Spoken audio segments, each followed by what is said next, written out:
Hello students, standard 8. As you know, we have started with the new chapter, that is the medieval India, the Cholas. Okay, and in the Cholas, we completed the sources where you studied about inscription, and you also have studied about the Brihadeshwara temple, which is also known as Raja Rajeshwara temple. Today we are going to study about political history of the Cholas, especially about Raja Raja and Rajendra Chola, powerful rulers of the Chola dynasty. Now Chola ruler Vijayalaya established Chola rule in Tamil Land. This you have to remember. Who established the Chola rule in Tamil Land? So it's Vijayalaya. And the capital was Tanjore. Okay, Tanjore was the capital. So with the Tanjore as his capital. When in the middle of 9th century.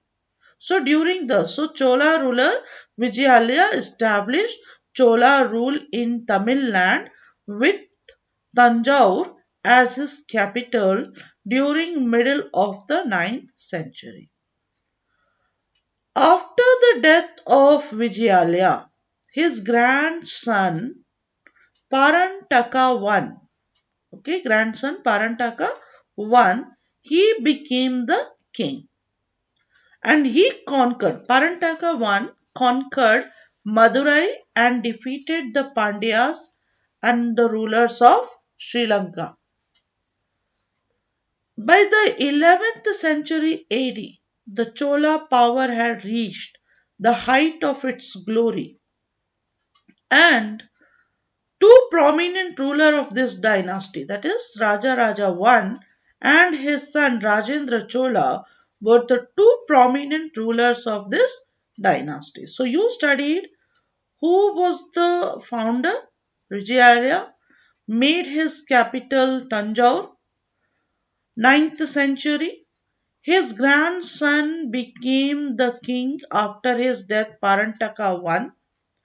Madurai was conquered and he defeated the Pandyas and the rulers of Sri Lanka. And by the 11th century AD, Chola power had reached the height of its glory. And the two prominent rulers of this dynasty were Raja Raja I, his son Rajendra Chola. So this is about information. Now we are going to study about Raja Raja I. Brilliant general and campaigned in many directions. He attacked the kingdom of Pandyas and the Cheras as well, a part of Mysore. Then Raja Raja annexed the part of Deccan and overran Vengi. He did this in order to prove the strength of the Chola power. So brilliant general, so he campaigned many directions. Defeated whom? Pandyas and the Cheras and conquered some part of Mysore. He annexed part of Deccan, conquered Vengi, and proved that he tried to prove that he is the most powerful ruler. So he took some territories, the territories which were taken by him, Mysore, Travancore and Coorg. Mysore, Travancore and Coorg. Now the coast of Kerala, Ceylon and Maldive Islands had become rich through the money that came to them from overseas trade. Means that he had overseas trade relation, and because of overseas trade relation his kingdom became very rich. Okay, the coast of Kerala, Ceylon and Maldives, these are the places which became very rich because of overseas trade. India sent textiles, spices, and precious stones to the West Asian to trade in these goods were the Arab merchants who exchanged money for goods. Now, foreigners brought wealth to India through their trade. Rajaraja, okay, Rajaraja was aware of the importance of controlling the sea. He knew that it's very important to control seas mainly to show the strength to have a overseas trade relationship. So he was aware of importance of controlling the sea. So what he did, he decided to show his strength along the coast of South India. So he took up a naval expedition and attacked both Sri Lanka and Maldives islands. And he conquered the northern half of Sri Lanka. Okay, and it was possible because he was having a very powerful navy. He built, now I already have explained to you about Brihadeshwara temple.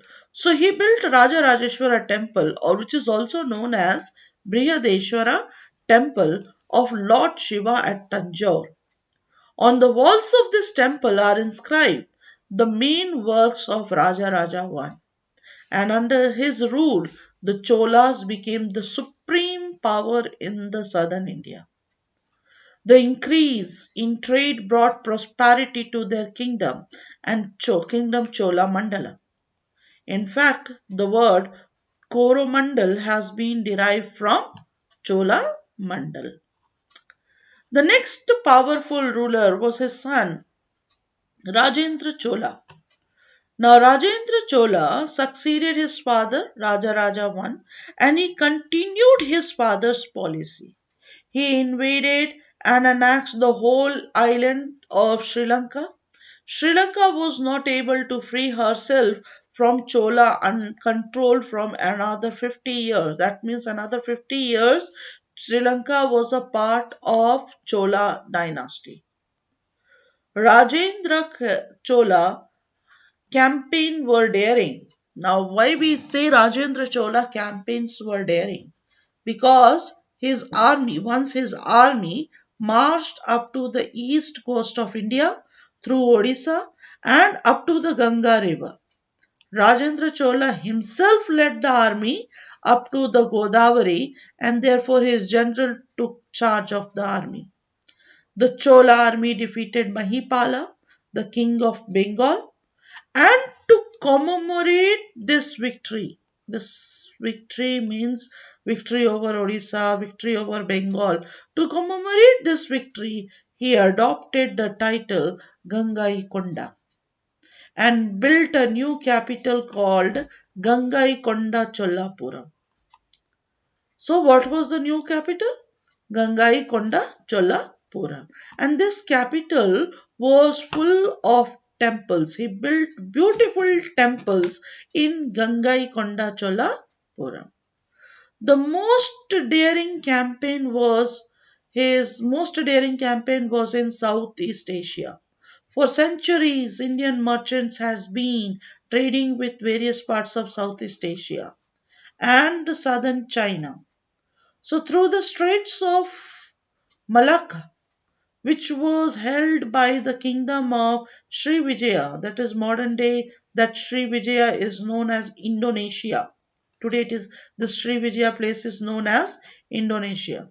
So as the merchants of the Sri Vijaya began creating problem for Indian merchants, so what Rajendra Chola did, you see, the Indian merchant appealed to Rajendra Chola for help. So he sent out a huge navy and defeated Sri Vijaya.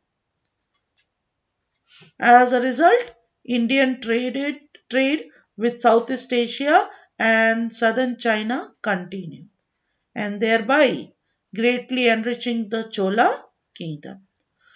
He built magnificent palaces and beautiful temples at his new capital, Gangaikonda Cholapuram. So, in today's class, we completed political history of Cholas. And you also have studied about Rajendra Chola and Raja Raja I and Rajendra Chola, that how they made the Chola kingdom very powerful. So please learn the political history of the Cholas. Thank you very much.